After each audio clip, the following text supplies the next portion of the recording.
Abbiamo piacere di parlare con chiunque si sia candidato per queste regionali per dare anche la visione di studenti e studentesse di quella che vorremmo come regione. L'incontro è davanti all'Università di Padova con il candidato del centro-sinistra Giovanni Manildo, che lo scorso luglio aveva scelto di iniziare la sua campagna elettorale proprio con un incontro con gli studenti universitari. Arrivati da tutto il Veneto, i rappresentanti degli studenti di UDO e Rete Studenti hanno esposto a Manildo le loro proposte e i problemi che affrontano quotidianamente, a partire dalle borse di studio insufficienti. C'è necessità di residenza pubblica e accessibile, perché poi il punto non è soltanto finanziare gli spazi, gli alloggi, ma è anche come ci si fa accesso all'interno di questi spazi. Il costo dello studiare nella nostra regione è sempre più elevato, si parla anche di caro libri, caro scuola più in generale. Le famiglie devono poter mandare i loro figli a scuola. Solo a Padova sono quasi 2000 gli studenti idonei non beneficiari di borsa di studio in prima assegnazione, diritto anche ad un alloggio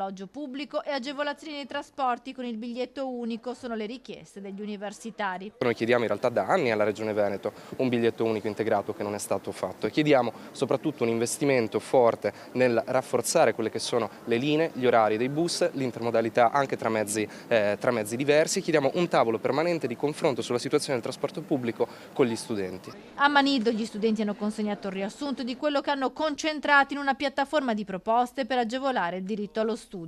Mi piace che ci sia questa piattaforma da parte dei ragazzi e degli studenti che evidenzi le azioni che devono essere fatte con un'attenzione al diritto allo studio, perché una regione che guarda al futuro deve interpretare e concretizzare insieme ai ragazzi, quindi una partecipazione attiva di proposte, deve concretizzare le loro giustissime richieste.